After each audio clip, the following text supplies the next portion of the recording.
Good morning all of you. हमारा topic चल रहा है मगध साम्राज्य का उदय। हम लोगों ने मगध साम्राज्य का उदय नंद वंश तक पढ़ लिया था। कल हम लोगों ने नंद वंश के अंतिम शासक घनानंद, जिसका अंत मौर्य साम्राज्य के संस्थापक चंद्रगुप्त मौर्य तक के बारे में मैंने आपको बताया था कि नंद वंश के अंतिम शासक घनानंद को मौर्य साम्राज्य के संस्थापक चंद्रगुप्त मौर्य ने हराया था और मौर्य साम्राज्य की स्थापना की थी। ठीक है, तो आज हम इसी मौर्य साम्राज्य के बारे में पढ़ेंगे। आज का हमारा टॉपिक है मौर्य साम्राज्य। मौर्य साम्राज्य और इस मौर्य साम्राज्य के जो संस्थापक थे वो थे चंद्रगुप्त मौर्य, जिन्होंने 322 ईसा पूर्व में मौर्य साम्राज्य की स्थापना की थी। तो नंद वंश का अंत और मौर्य साम्राज्य की स्थापना। ठीक है, तो आज हम इसी मौर्य साम्राज्य की स्थापना, मौर्य साम्राज्य का जो संस्थापक था चंद्रगुप्त मौर्य के बारे में पढ़ेंगे। तो देखिए चंद्रगुप्त मौर्य, देखो मौर्य साम्राज्य के संस्थापक चंद्रगुप्त मौर्य की अगर हम जीवनी के बारे में चर्चा करते हैं, इनका जो प्रारंभिक जीवन है वो अंधकार में है, तो उसके बारे में हमें कोई पर्याप्त जानकारी नहीं मिलती है और ना ही चंद्रगुप्त मौर्य के माता पिता के रूप में हमें कोई निश्चित जानकारी मिलती है।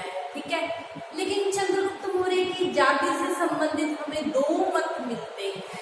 ठीक है, जाति से संबंधित दो मत मिलते हैं, पहला मत और दूसरा मत। देखो जो पहला मत है वो ब्राह्मण साहित्य है, जिसमें पुराण है, विष्णु पुराण है।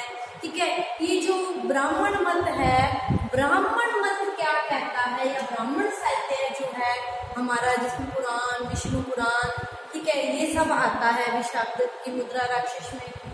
इसमें क्या कहा गया है, चंद्रगुप्त मौर्य को निम्न कुल से बताया गया है कि चंद्रगुप्त मौर्य निम्न कुल का था। ठीक है, रतन गर्भ में भी चंद्रगुप्त मौर्य नंद राजा की मुर्रा पत्नी जो एक शूद्र थी उसकी संतान से माना गया है। ठीक है, तो ब्राह्मण साहित्य चंद्रगुप्त मौर्य को क्या कहता है, निम्न कुल का कहता है।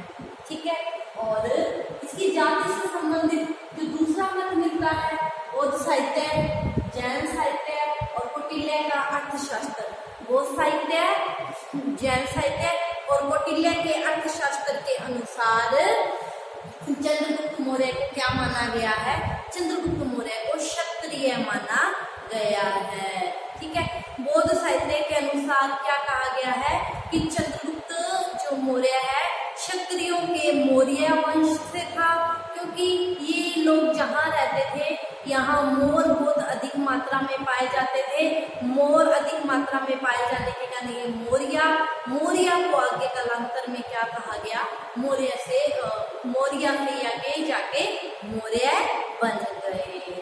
ठीक है, और इससे पहले जब मैं आपको कल घनानंद पढ़ा रही थी तो मैंने घनानंद में आपको ये बताया था कि जो घनानंद था उसने कौटिल्य नामक एक ब्राह्मण का अपमान किया था।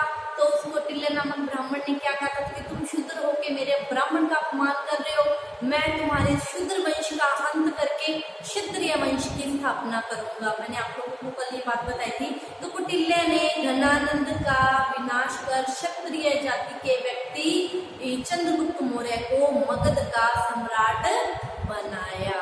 ठीक है, तो बौद्ध साहित्य से भी हमें पता चलता है कि ये लोग क्षत्रिय थे, मौर्य लोग क्षत्रिय थे। कौटिल्य के अर्थशास्त्र में भी जैसे उसने कहा है कि मैं क्षत्रिय व्यक्ति को गद्दी पर बिठाऊंगा, तो चंद्रगुप्त मौर्य क्षत्रिय था। जैन साहित्य से भी हमें इसी तरह की जानकारी मिलती है कि मौर्य लोग क्या थे, क्षत्रिय थे। अतः इस प्रकार अधिकांश विद्वानों ने चंद्रगुप्त मौर्य को क्षत्रिय ही माना है।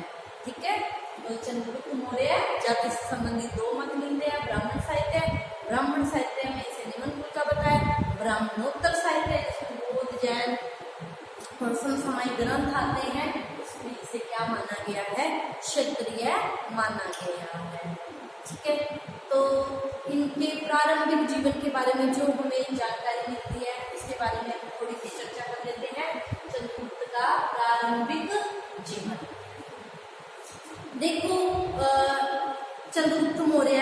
मौर्य सम्राट था, ठीक है, जिसने भारत में राजनीतिक एकता की स्थापना की थी। ऐसा भारत का पहला सम्राट जिसके जीवन के बारे में बहुत कम जानकारी मिलती है। देखो बौद्ध ग्रंथ जो है, बौद्ध ग्रंथ महावंश, ठीक है, दीपवंश और महावंश 5वीं शताब्दी के 2 बौद्ध ग्रंथ है। इसमें से जो बौद्ध ग्रंथ है महावंश, उससे महावंश के अनुसार चंद्रगुप्त मौर्य का जो पिता था मौर्य नगर का राजा था, ठीक है, चंद्रगुप्त मौर्य का पिता मौर्य नगर का राजा था, ठीक है, और इसकी जो पत्नी थी वो क्या थी, गर्भवती थी। और इस मौर्य नगर के राजा पर एक अन्य राजा ने आक्रमण कर दिया, ठीक है। फिर से बता रही हूँ, बौद्ध ग्रंथ महावंश के अनुसार, महावंश से एक कहानी मिलती है जिसके अनुसार चंद्रगुप्त मौर्य का पिता मौर्य नगर का राजा था, मौर्य नगर का राजा था। इसकी पत्नी क्या थी, गर्भवती थी, ठीक है। और इस मौर्य नगर के राजा पर या मौर्य नगर पर एक पड़ोसी राजा ने आक्रमण कर दिया और इस मौर्य राजा को क्या कर दिया, मार दिया। इस मौर्य राजा को मार दिया। तो इसकी पत्नी जो गर्भवती थी, है ना, वो अपने भाई के पास पुरुषपुर चली गई। इसकी पत्नी अपने भाई के पास पुरुषपुर चली गई। वहां पर उसने एक लड़के को जन्म दिया और ये लड़का आगे चलकर चंद्रगुप्त मौर्य कहलाया, ठीक है।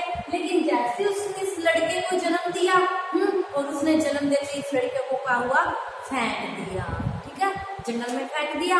और इस लड़के की रक्षा चंद्र नामक एक ऋषभ ने की।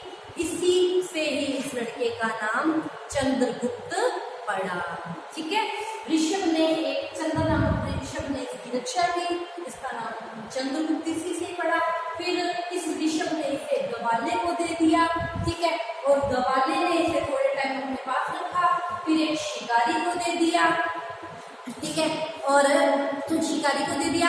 ऐसा कहा जाता है कि चंद्रगुप्त एक दिन जो गांव के बच्चे थे उनके साथ एक खेल खेल रहा था और उस खेल में ये क्या बना हुआ था, खुद न्यायाधीश बना हुआ था और न्यायाधीशों की तरह पूरा न्यायालय मंच लगाकर बैठा था और जिस तरह ये अपने मुकदमे का निर्णय कर रहा था, खेल रहे थे, मित्र मंडली थी, ये खुद जज बना हुआ था, न्यायाधीश बना हुआ था।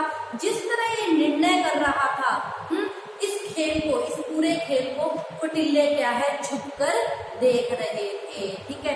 उसको लगा कि यही वो बालक है, जिस तरह वो न्याय कर रहा है, जिस तरह से वो अपने मित्र मंडलियों के साथ खेल रहा है और जज बना हुआ है, जो उसका व्यवहार है इस खेल के दौरान, उसको लगा कि यही वो व्यक्ति है जो नंद वंश, जो शूद्र वंश है, उसका अंत करने में मेरा साथ देगा। और ये बालक जिस तरह से इसकी वाणी है, जिस तरह से बात करता है, उससे ये लग रहा है ये वास्तव में इसमें क्षत्रियों वाला खून है, ठीक है।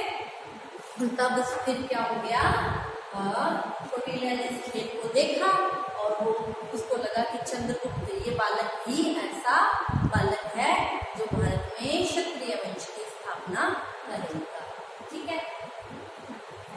अब बात आती है कि कौटिल्य से इसका संपर्क, ठीक है। महावंश टीका नामक बौद्ध साहित्य के अनुसार कौटिल्य क्या थे, तक्षशिला के एक ब्राह्मण थे। मैं जैसे कि आपको बता चुकी हूँ, ब्राह्मण के पुत्र थे, आगे भी ब्राह्मण कहलाए। नंद वंश के शासक घनानंद ने इनका अपमान किया था, कल मैं आपको ये कहानी बता चुकी हूँ, ठीक है। तो ये नंद वंश के शासक से अपने अपमान का बदला लेना चाहते थे और उसका विनाश करके ऐसे व्यक्ति को राजा बनाना चाहते थे जो क्या वो क्षत्रिय वंश का हो, ठीक है। ऐसे व्यक्ति की तलाश में निकल पड़े, ठीक है, और ऐसे व्यक्ति की तलाश में निकले तभी इस बालक की प्रतिभा से बड़े प्रसन्न हुए, इसकी योग्यता से बड़े प्रभावित हुए, ठीक है। और इसने शिकारी से इस बालक को 1000 पर्ण देकर क्या किया, खरीद लिया। खरीदने के बाद 8-9 साल तक इसको अच्छा सैनिक प्रशिक्षण दिया और तक्षशिला में इसको शिक्षा दिलवाई और फिर एक सैन्य दल तैयार किया इन लोगों ने और इसी सैन्य दल के माध्यम से इन्होंने नंद वंश का अंत किया और मगध में मौर्य साम्राज्य की स्थापना की। ठीक है, तो अब चंद्रगुप्त मौर्य के विजयों की बात आती है, इसके बारे में हम कल की क्लास में चर्चा करेंगे। आज इतना ही, आप इसका स्क्रीनशॉट ले लीजिए। Thank you.